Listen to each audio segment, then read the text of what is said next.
지난 시간 은사에 대해서 다루었지요.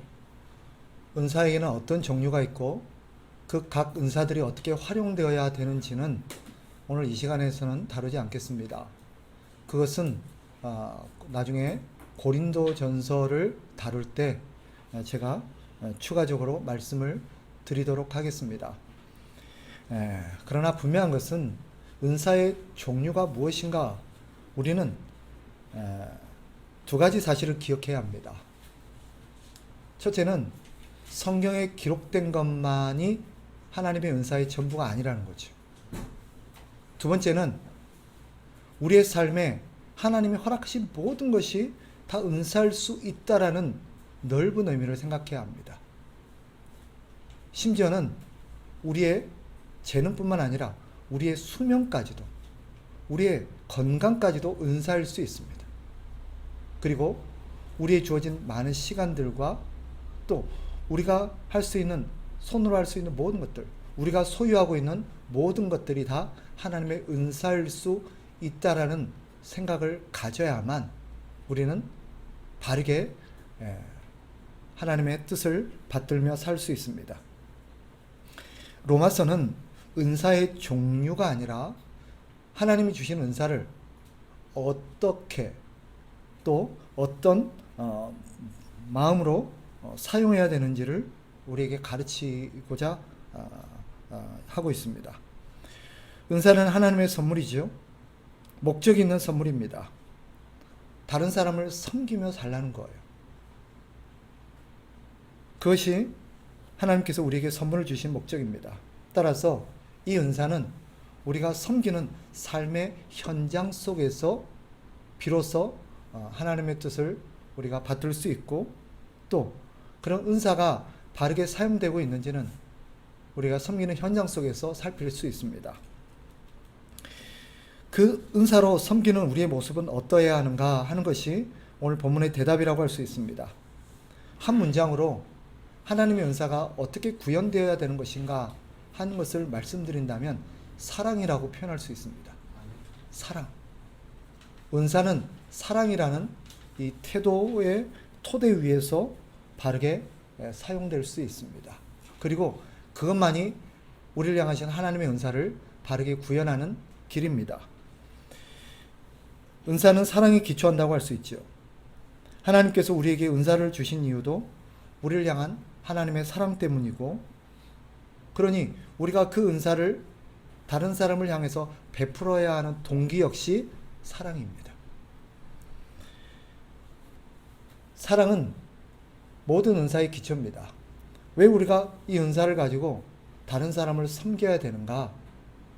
하나님이 우리를 그렇게 사랑하여 주시고 우리에게 그렇게 은사를 주신 이유도 사랑 때문이에요. 은사가 선물이라 그랬죠. 하나님이 왜 우리에게 이런 선물을 주셨느냐? 하나님 우리를 사랑하시기 때문이에요. 그 은사를 가지고 우리가 왜 다른 지체들을 섬겨야 되느냐? 역시 하나님께서 그 은사를 주신 목적뿐만 아니라 그 형제를 우리 가운데 주신 이유도 사랑 때문이기 때문입니다. 바꿔 말하면 우리가 지체를 사랑하는 이유, 하나님이 그 지체를 사랑하시기 때문이에요. 그래서 우리가 그 지체를 은사로 섬기는 것입니다. 이것이 모든 은사를 구현하는, 사용하는 우리의 태도의 기초입니다. 사랑이 무엇입니까? 성경은 사랑을 설명하면서 이런 내용을 덧붙여 놨어요. 사랑은 거짓 없는 마음이다 라고 말합니다. 그리고 악을 미워하고 선을 추구하는 마음이다 라고 말합니다. 즉 거짓이 들어가 있으면 사랑이 아니에요. 누군가를 사랑한다고 하면서 그 사람을 향해서 우리가 거짓이 담겨 있고 거짓으로 그들에게 대하고 있는 것은 적어도 성경이 말하는 사랑은 아닙니다. 우리가 누군가를 사랑할 때는 그 사랑에는 거짓이 없어야 합니다. 그리고 거짓이 없다면 악을 미워하고 선을 추구하는 마음입니다. 악과 선은 상당히 추상적인 의미가 될 수 있겠지만 조금 더 구체적으로 여러분에게 설명드린다면 하나님의 뜻대로 하는 것이 선이고 하나님의 뜻을 거스르는 것이 악입니다. 따라서 누군가를 사랑한다면 하나님의 방법대로, 하나님의 뜻대로 이루어져야 한다는 것입니다. 자기 생각대로, 자기 욕심대로, 자기 방식대로의 사랑은 성경이 말하는 사랑도 아니요, 성경이 말하는 선이 아닙니다. 그렇다면 그것이 어떤 구체적인 삶의 모습으로 나타나는가? 오늘 본문에는 몇 가지를 소개하고 있어요. 즉, 거짓 없는 사랑, 그리고 악을 미워하고 선을 추구하는 그런 사랑은 어떤 모습으로 나타나는가? 이게 전부는 아니에요. 하지만 여기에 그런 사랑이 어떤 방식으로 형제와 자매에게 나타나야 되는지 몇 가지를 소개하고 있습니다. 먼저 10절이에요. 10절에 보니까 형제를 사랑하여 서로 우애하고 라고 되어 있습니다. 즉 사랑은 서로를 우애하는 모습으로 나타납니다. 여기 우애한다는 말이 뭐냐? 원문을 찾아봤더니 이 우애한다는 표현은 친절하다는 뜻입니다. 그리고 상냥하다는 뜻이에요. 이게 서로를 우애하는 것입니다. 이게 사랑의 한 모습이에요. 우리가 형제를, 자매를 사랑할 때 그를 대하는 모습은 무엇으로 나타나야 됩니까? 친절함으로 대해야 돼요. 상냥함으로 나타나야 돼요. 왜? 하나님 우리를 그렇게 대해 주셨으니까. 친절하고 상냥하다는 건 뭐예요? 그것은 그들에게 우리가 베풀 수 있는 최고의 호의고 가장 부드럽고 관대한 또 예의를 갖춘 태도입니다. 그런 태도는 친절함으로 나타나야 돼요. 이 친절함이라는 것은 그들에게 우리가 화내지 않고 불편한 마음 없이 그들에게 친절하게 무엇을 설명해주고 친절하게 그들을 안내해주고 친절하게 그들을 도와주는 것을 의미합니다. 하나님 우리를 그렇게 하셨어요. 우리는 우리가 생각하는 것보다 고약한 사람들입니다. 난폭해요. 거칩니다. 그리고 날카로워요. 아찔합니다. 그런 하나님이 우리를 친절하게 대해주셨어요. 친절하게. 계속해서 포기하지 않고 우리를 설명해 주시고 우리를 기다려 주시고 우리에게 선한 길로 인도해 주셨어요. 이게 친절함으로 나타나는 모습입니다. 어쨌거나 거친 말투, 날카로운 말투, 그들을 향한 여러 가지 몸짓들, 사납고 예민하고 불편한 몸짓들, 눈짓들, 이런 것들은 친절함이 아니겠지요. 우리가 형제와 자매를 향해서 눈짓도 친절해야 되고 몸짓도 친절해야 되고 우리의 말도 친절해야 합니다. 우리의 사납고 거친 말투들, 행동들, 눈짓들은 하나님이 우리에게 요구하시는 친절과는 거리가 먼 것 같아요. 또 한 가지, 사랑은 10절에서 존경하기를 서로 먼저 하는 것이다 라고 말합니다. 존경하기를 서로 먼저 한다. 존경이 뭐냐? 라고 찾아봤더니 이 존경이라는 단어는 이런 뜻입니다. 좀 막연하죠? 어떻게 존경이냐? 성경이 말하는 여기서 존경하다는 뜻은 상대를 가치 있게 여겨주다. 귀하게 여겨주다는 뜻입니다.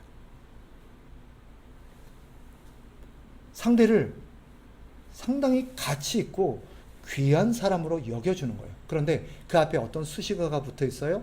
먼저래요. 먼저.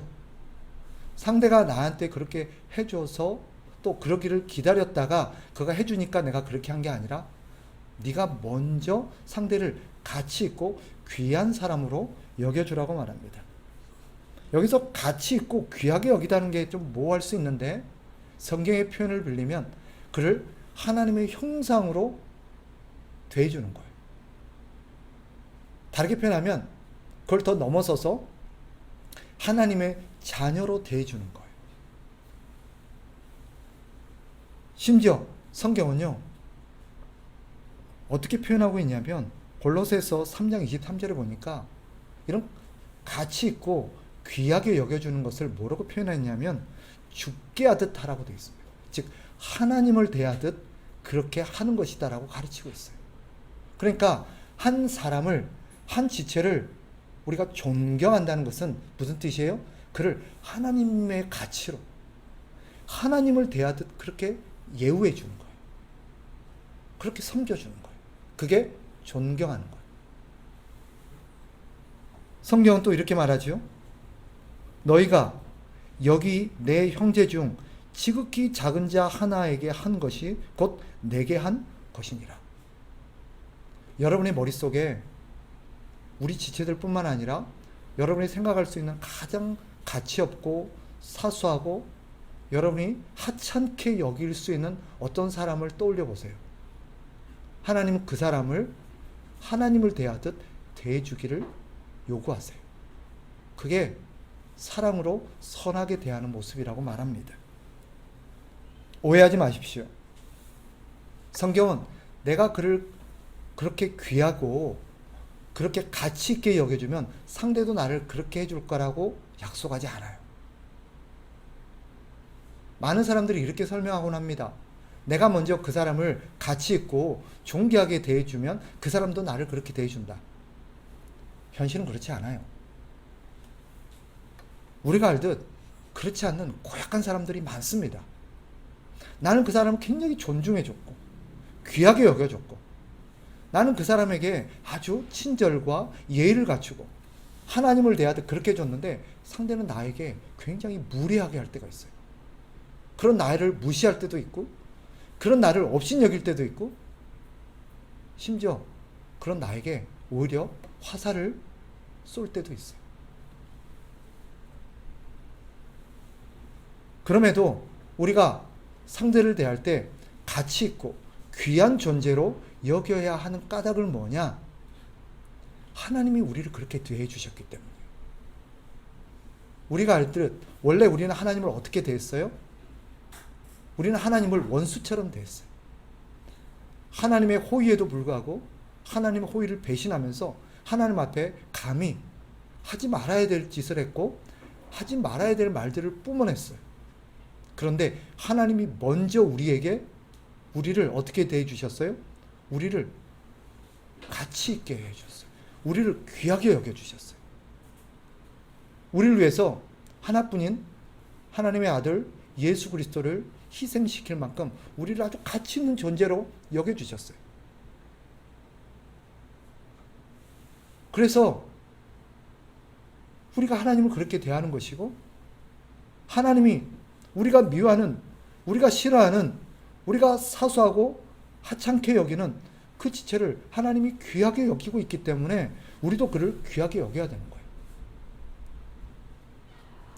누가 이렇게 묻겠지요?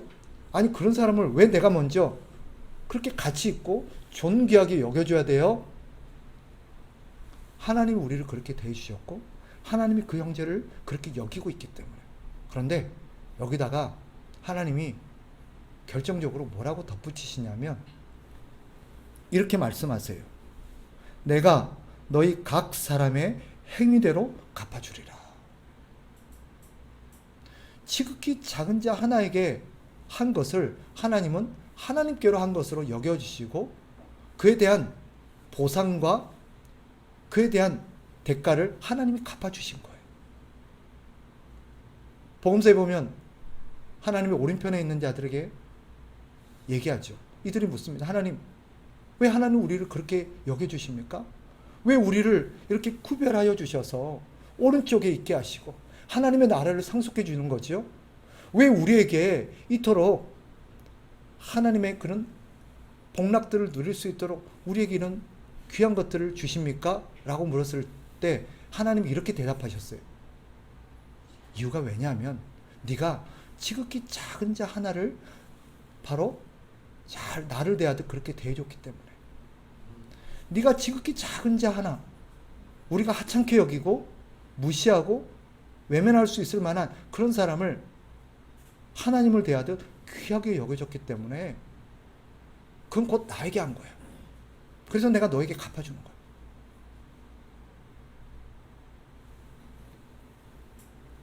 놀랍게도 내가 너희 각 사람의 행위대로 갚아주리라.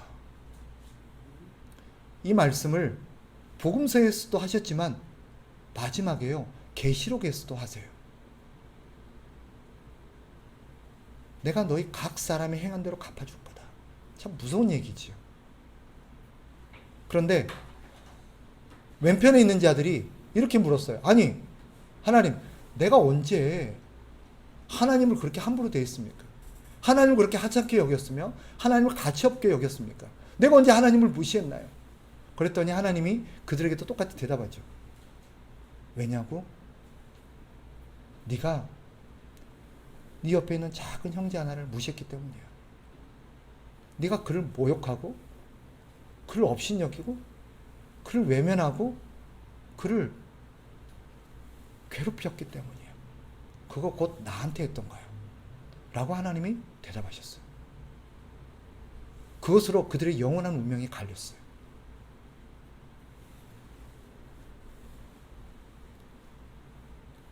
존경하기를 서로 먼저 하라. 존경한다는 게 뭐라고요? 상대를 가치 있게 여겨주는 거예요.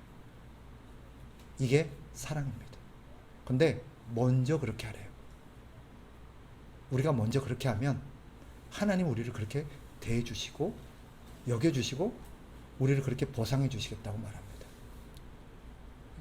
인간적으로 생각해도요, 이거 대단한 투자예요. 하나님 앞에 복을 받고 하나님 앞에 어떤 상을 받을 수 있는 가장 보장된 길이 뭔지 아세요? 교회 와서 열심히 기도하고 열심히 뭐 하는 거 아니에요. 여러분의 형제에게, 여러분의 이웃에게, 여러분의 남편, 여러분의 아내, 여러분의 가족에게 정말 하나님을 대하듯 그렇게 존경하면서 가치 있게 여겨주세요. 그러면 하나님이 그것을 하나님의 한 것으로 여기셔서 하나님이 갚아주세요. 그 사람은 고약해서 그걸 몰라주고 그럼에도 불구하고 나에게 오히려 악하게 대할지 모르지만 하나님은 그것을 자기에게 한 것으로 여겨주세요. 세 번째, 11절로 넘어갑시다. 11절에 부지런하여 게으르지 말고 열심을 품고 주를 섬기라고 말합니다. 여기서 주를 섬기라는 말을 하나님께만 그렇게 하라는 말로 자꾸 오해를 하는데 아니에요. 지극히 작은 자 하나에게 한 것이 주께 한 거라 그랬죠. 여기서는요, 문맥상 주를 섬기는 것이 뭘 의미하는 거냐면 형제를 섬기는 것을 의미하는 것입니다. 즉 형제를 섬길 때 부지런하게 게으르지 말고 열심을 품고 섬기래요. 자, 이 말이 뭐냐? 여기서 부지런하다는 의미가요, 어떤 의미를 담고 있냐면 신속하다는 뜻이 있습니다. 신속하다. 우리는 부지런하다는 말이 뭐 오늘도 하고 내일도 하고 이런 의미로 이해를 잘하는데 그런 뜻이 아니에요. 여기서 말하는 것은 무슨 말이냐? 신속하게 그를 섬긴다는 뜻입니다. 신속하다는 말이 뭐예요? 그가 도움이 필요한 그 순간 신속하게. 그 사람에는 그 순간이 절체절명이고 간절한 시간이에요. 그때 도와야 돼요. 그때 도움을 줘야 돼요. 여기서 부지런히 돕는다는 것은 바로 그때 신속하게 도움을 줘야 되는 거예요. 내게 도움을 능력이 있고 내가 그 도움을 알게 되었고 도울 수 있는 어떤 여건이 된다면 신속하게 도와야 돼요. 같은 맥락에서 여기서 게으르지 말고라고 되어 있죠. 게으르지 말라는 단어가 무슨 말이냐? 여기서 게으르지 말라는 단어를 찾아봤더니 이런 뜻입니다. 거리끼거나 망설이지 말라는 뜻이에요. 꺼리거나 망설이지 말래요. 신속하게 도우는데 그걸 못하게 하는 요인이 뭐예요? 꺼리는 거예요. 그리고 망설이는 거예요. 왜 꺼릴까요? 걔가 싫으니까. 도와주기 싫으니까. 귀찮으니까. 마음에 안 드니까. 내가 이렇게 할 필요성을 못 느끼니까. 그러니까 뭐 하는 거예요? 꺼리는 거예요. 그런 사람도 신속하게 도울 때는 있어요. 자기가 좋아하고 자기가 뭔가 이득이 생길 것 같고 자기가 이걸 통해서 나중에 뭔가 좋은 것이 주어질 거라고 생각하면 신속해요. 그런 신속한 분들 많잖아요. 여기서 말하는 건 그게 아니에요. 모든 형제들, 특별히 어떤 사람? 도움이 필요한 형제가 그 도움이 필요할 때 신속하게 꺼리지 말고 또 여기서 뭐래요? 여기서 꺼리지 말 뿐만 아니라 망설이지 말래요. 할까? 말까? 그러지 말래요. 왜 망설여요? 같은 이유 때문이죠. 많은 사람들이 해야 된다는 걸 알면서도 꺼려요. 그리고 망설여요. 그러니까 뭘 놓쳐요? 신속함을 놓쳐요. 한참 지나서. 너무 늦어요.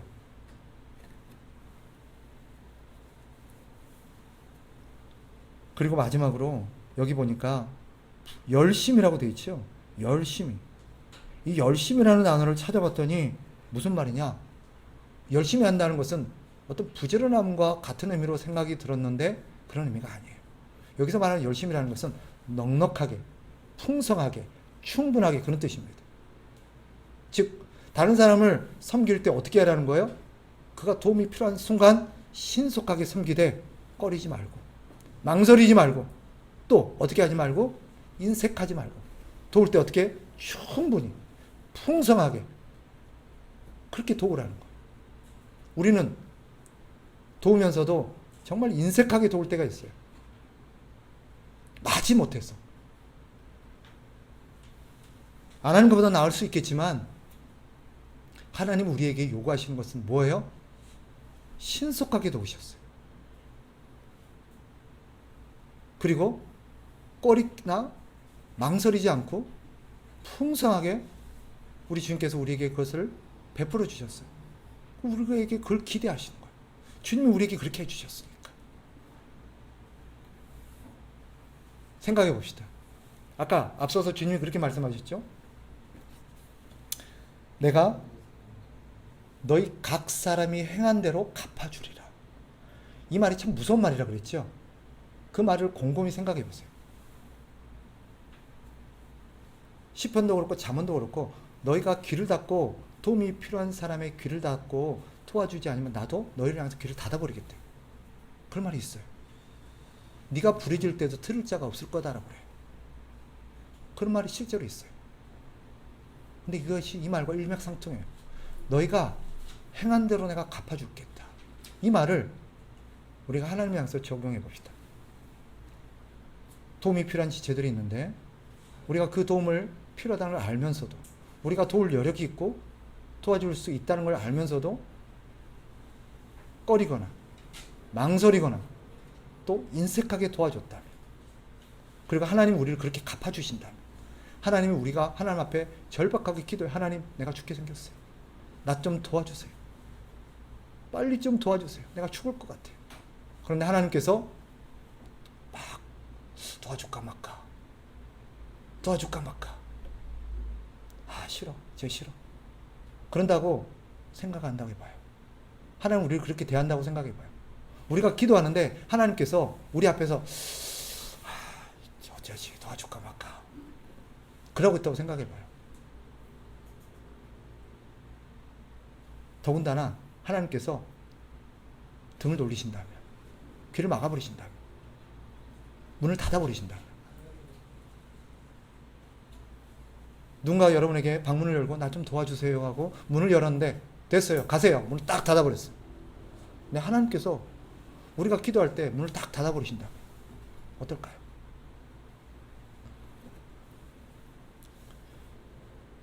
주님께서는 우리에게 이렇게 말씀하셨습니다. 너희가 여기 내 형제 중 지극히 작은 자 하나에게 한 것이 곧 내게 한 것이니라. 내가 너희 각 사람의 행위대로 갚아주리라.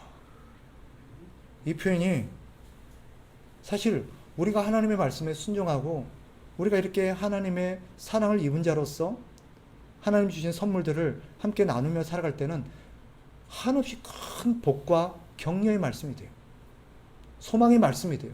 그러나 그렇게 살지 않는 자들에게는요, 섬뜩하고 무서운 심판의 메시지가 될 수 있습니다. 기억하십시오. 내가 누군가에게 해코지를 하고 누군가에게 악담을 하고 누군가에게 미움을 베푼다는 표현이 적절하지 않죠. 또 그 사람이 나의 어떤 도움이 필요한 걸 알면서도 도와주지 않고 외면해 버렸을 때 그 순간 하나님이 그걸 보고 계십니다. 하나님이 보고 있어요. 그래서 하나님이 그들의 신원을 들으신대요. 그리고 하나님이 나에게 똑같이 대하신다는 것을 기억하셔야 돼요. 12절로 넘어갑시다. 12절 소망 중에 즐거워하며 라고 말하죠. 소망 중에 즐거워한다. 즉 소망을 가지고 기뻐하며 섬겨야 된다는 뜻입니다. 누군가를 섬길 때 어떤 기대감을 갖고 해야 돼요? 소망을 가지고 기뻐하면서 그를 섬겨야 돼요. 그럼 그가 기뻐하는 소망이 뭘까요? 여기서의 소망은 바로 하나님께서 이루실 하나님의 나라, 천국에 대한 소망이고요. 그 하나님의 나라에서 내가 누릴 복락을 생각하면서 기뻐하는 것입니다. 이게 다른 사람을 돕는 것과 무슨 상관이 있냐고요? 아까 제가 마태복음 25장에 오른편과 왼편에 있는 자들을 얘기를 했죠. 그죠? 하나님께서 오른편에 있었던 자들, 지극히 작은 자를 주를 대하듯 대하면서 섬겼던 자들에게 하나님의 나라를 상속하면서 그것에서 영원토록 하나님의 복을 누리게 될 거라고 말씀하셨어요. 그 소망을 말하는 거예요.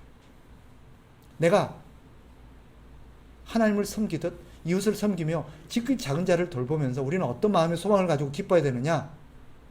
바로 내가 이렇게 하나님을 섬기며 내가 이웃을 섬기며 살아갈 때 언젠가 하나님께서 나를 하나님의 나라로 영접하시고 하나님의 나라에서 나를 그렇게 섬겨주시고 나를 돌봐주실 것을 기대하며 사는 거예요.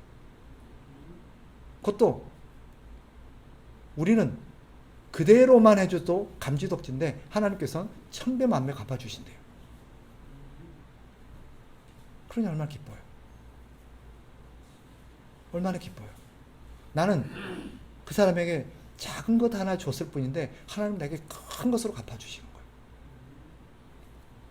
나는 그를 초라한 우리 집에서 초대해서 그저 식사 한번 대접했을 뿐인데 하나님은 천국에서 우리를 영접해서 천국에서 잔치로 우리를 대접하시는 거예요.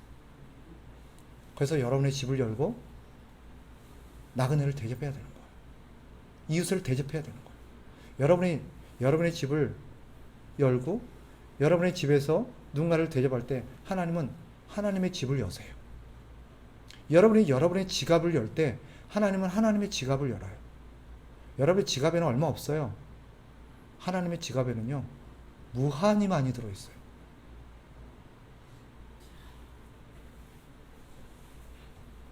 이를 위해서 12절 한 가지 더 덧붙이고 있지요.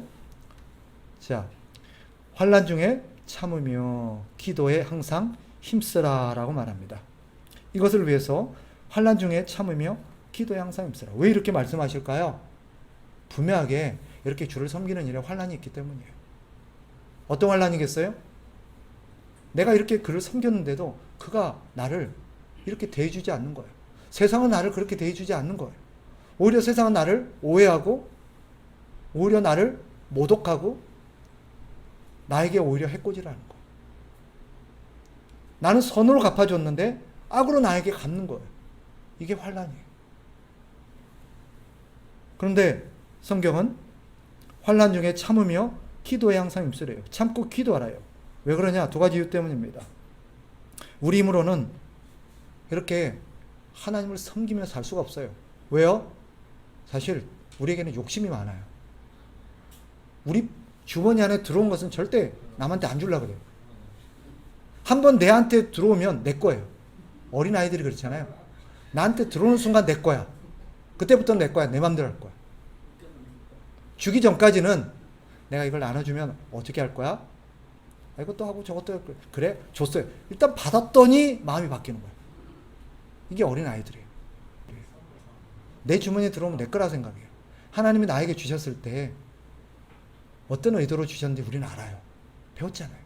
그리고 그래서 받았잖아요. 그런데 막상 내 주머니에 들어서 이제 그걸 다른 사람과 나누려고 하다 보니까 아까워. 그래서 기도하라는 거예요. 왜? 우리는 그렇게 살 수가 없어요. 욕심 때문에. 뿐만 아니라 어떤 사람은 그런 욕심이 아니라 하나님의 은혜를 가지고 이렇게 나눠요. 그런데 하다 보면 그 선한 의도에도 불구하고 상처를 많이 받아. 막 선한 마음을 가지고 섬겼는데 그 사람이 아주 못된 사람이고 고약한 사람이라서 그런 나에게 막 악을 행하는 거예요. 저는 그런 사람들 많이 만났어요. 선한 의도를 가지고 섬기는데, 최근에 아마 여러분들 뉴스를 봤을 거예요. 소방대원이나 간호사들, 안 그래도 고생이 많은데 그 환자들 가운데 정말 나쁘한 사람들이 있어요. 자기를 섬기고 도와주는 사람한테 고맙다는 말을 못할 망정 뭐예요? 욕짓거리를 하고 폭력을 해도. 진짜 인간적인 마음 같아서는 그런 사람들 쫓아버리고 싶을 것 같아요. 제가 만약에 그 간호사고 소방대원이었다면 너 내려, 나가, 그랬으면 좋을 것 같아요. 섬기고 도와주는 거 희생하는 거잖아요. 물론 그에 대한 자기 월급은 받지만 그래도 거기는 희생이 따르는 거잖아요. 자기를 도와주는 사람한테 고맙다는 말을 못한 거죠. 근데 우리가 선한 의도를 가지고 이웃을 섬길 때 그런 일을 당할 수 있다는 거예요. 그걸 다 하기 싫죠. 때려치우고 싶을 때가 많아요. 그래서 기도해야 되는 거예요. 뿐만 아니라 우리는 기도하지 않으면 그런 것들을 견딜 수가 없어요. 그리고 기도해야만 하나님께서 이런 것들을 견딜 수 있는 힘과 지혜를 주시기 때문에, 오늘은 때려치우고 싶다가도 하나님 앞에 기도하면 어떻게 돼요? 하나님이 새 힘을 주세요. 새 마음을 주세요. 그래, 그래도 포기하면 안 되겠지? 하나님 나를 어떻게 사랑해 주셨는데, 하나님이 나를 대해 주시고 내가 하나님 앞에 했던 그 짓거리를 생각한다면 내가 이러면 안 되지. 그래서 기도해야 되는 거예요. 마지막 한 가지. 자, 13절로 넘어갑니다. 성도들의 쓸 것을 공급하며 손 대접하기를 힘쓰라. 즉, 우리는 소망을 갖고 주님을 섬겨야 된다고 그랬죠. 그날까지 우리는 성도들의 쓸 것을 공급하고 손 대접하기를 힘쓰라 라고 말합니다. 여기서 손이라는 것은 손님을 말하는 거죠. 나그네를 말하는 것입니다. 우리는 여기서 성도와 손님은 같은 표현으로 이해하시면 돼요. 성도들 중에는요, 두 부류가 있어요. 어떤 부류입니까? 일평생 나와 함께하는 성도들이 있어요. 예를 들면 이런 분들이겠죠. 지금 우리 참된교회에 머물러 있는 이 지체들은 아마 각자의 또 사정으로 우리 곁을 떠나갈 때도 있겠지만, 어쩌면 주님이 오시는 그날까지 함께할 우리의 가족들일 수 있어요. 그러나 똑같은 하나님의 백성이요 성도임에도 불구하고 나은혜 같은 분도 있어요. 잠시 왔다 가거나 잠시 만났던 사람들도 있어요. 그러나 분명한 것은 그들도 하나님의 가족이고 우리도 하나님의 가족이에요. 그들은 손님 같은 분들이죠. 여기서 말하는 손님, 성경에서 말하는 손님은 뭐예요? 사실은 도움이 필요한 모든 사람을 지칭하는 표현입니다. 도움을 필요한 모든 분들, 모든 성도들. 우리가 모든 사람을 도울 수는 없지만 적어도 성도들은 도울 수 있어요. 그래서 여러분들이 함께 생활하고 있고 또 여러분이 알게 되고 여러분이 듣게 된 그런 도움이 필요한 분들, 그런 분들 위해서 기도하시고 도와주셔야 돼요. 제일 속상한 게 뭐냐면 이런 거예요. 자기 교회 식구만 도와주는 거예요. 어떤 목사님이 그러셨다더라고요. 한 성도를 막 꾸짖었어요. 꾸짖는 이유가 뭐냐면 그 성도가 헌금의 일부를 교회에다 하고 헌금의 일부를 다른 데다 했던 거예요. 그러니까 꾸짖었어요. 아니, 우리 교회에다 헌금을 해도 왜 남의 교회에다 헌금을 해? 그게 옳지 않다는 식으로 그 성도를 꾸짖은 거예요. 너무 속상한 나머지 상담을 해온 거예요. 그럼 안 되는 건가요? 아니에요. 물론 여러 가지 방법이 있을 수 있겠죠. 우리 교회만 헌금하고 도움이 필요한 누군가에게 내가 돈을 도와주는 것. 예를 들어서 내가 10만 원이라는 어떤 하나님 앞에 헌금을 한다고 칩시다. 근데 5만 원은 우리 교회에다 헌금하고 5만 원은 정말 자기가 알게 된 어떤 도움이 절실한 어떤 분이나 어떤 교회에다가 내가 좀 도와주고 싶다. 그래서 거기다 5만 원 헌금을 했어요. 괜찮아요. 그래도 되는 거예요. 그래도 돼요. 그거 괜찮은 거예요. 물론 우리 교회도 어렵긴 하지만 여러분 가운데 혹시나 개인적으로 누군가를 돕고 싶으면 그렇게 하셔도 돼요. 여러분이 알고 있는 우리보다 더 어려운 교회, 우리보다 더 어떻게 도움이 필요한 교회가 있다면 그렇게 헌금을 나눠서 하셔도 괜찮아요. 다 우리가 도와야 될 분들이에요. 물론 그런 교회를 교회 차원에서 또 도울 수도 있겠죠. 여러 가지 방법이 있어요. 그걸 교회에다가 얘기하고, 제가 아는 어떤 교회가 있는데 그 교회가 정말 어려운 교회예요. 우리 교회에서 그 교회를 이렇게 조금 도와줬으면 좋겠는데 방법이 있을까요? 그렇게 해서 도울 수도 있어요. 다 괜찮아요. 다 괜찮아요.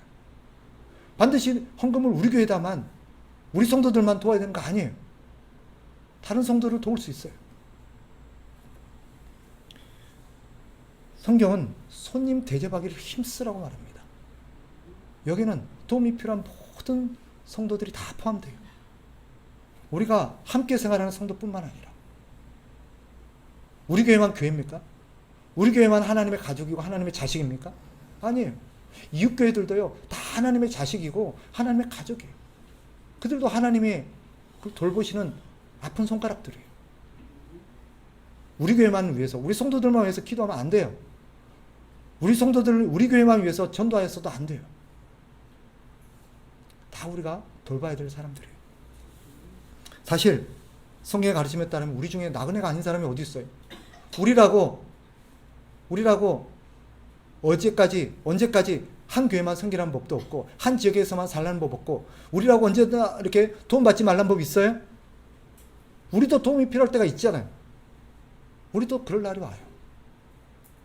하나님께서 그런 우리를 풍성하게 돌보실 겁니다.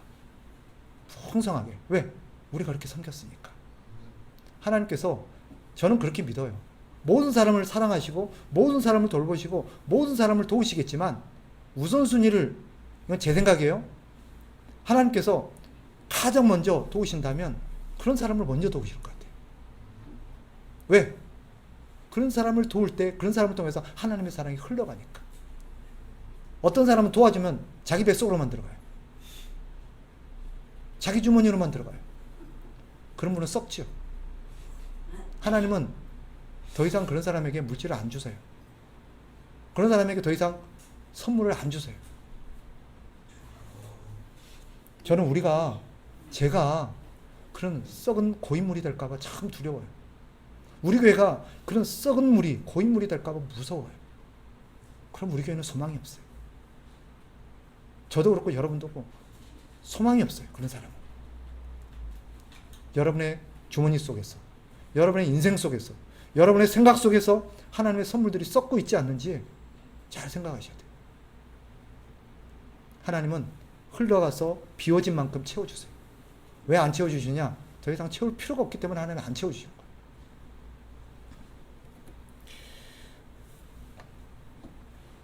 왜 이런 삶의 방식이어야 하는가?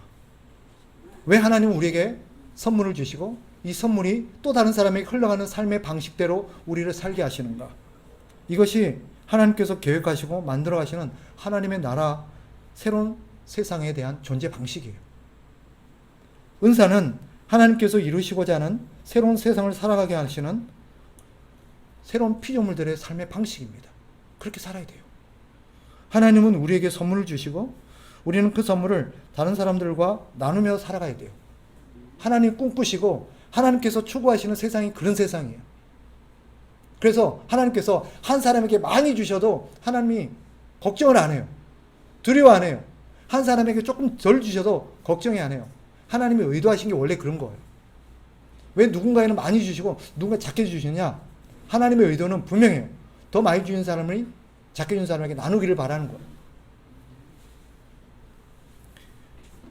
우리 힘으로는 불가능하죠. 그래서 기도하라는 거예요. 물론 이것은 하나님께서 우리에게 명령하셨지만 우리가 그런 세상을 만들 수 있다는 뜻은 아니에요. 하나님이 그걸 만드실 거예요.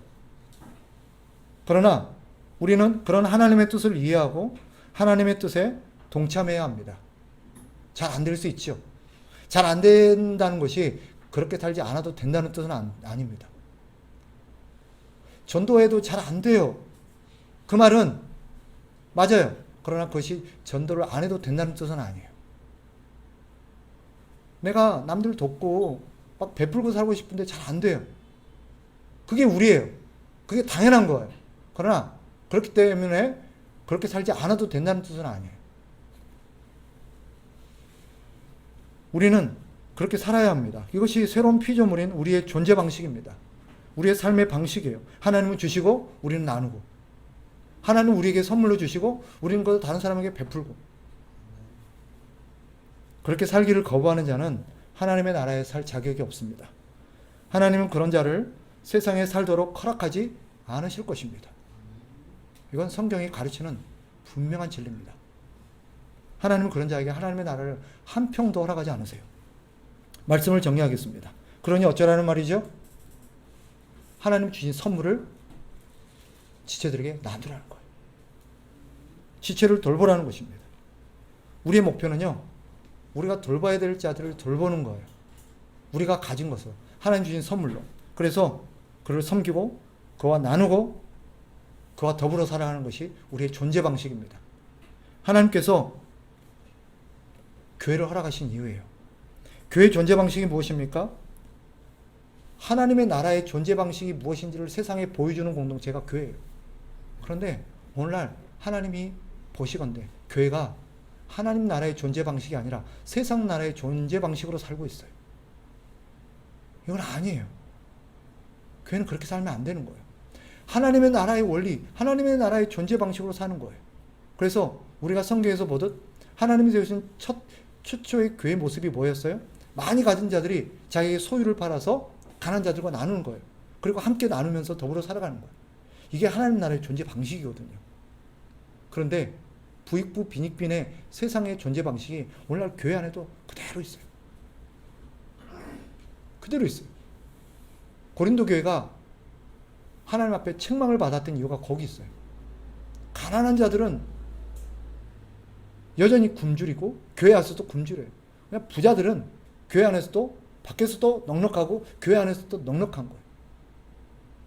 하나님이 열받으셨어요. 그래서 바울을 통해서 고린도 교회를 꾸짖습니다. 밖에서 하는 행실을 교회 안에서도 똑같이 한다는 거죠. 교회가 그런 곳이냐? 아니에요. 그래서 적어도요, 여러분, 교회 안에서는요, 두 가지가 없어야 돼요. 계급이 없어야 돼요. 교회 안에서는 서로 높고 낮은 사람이 없어야 돼요. 이게 있다면 분명한 건 교회가 아니에요. 두 번째, 교회에서는요, 부자와 가난한 사람이 있으면 안 돼요. 더 많이 가진 자와 덜 가진 자가 있으면 안 돼요.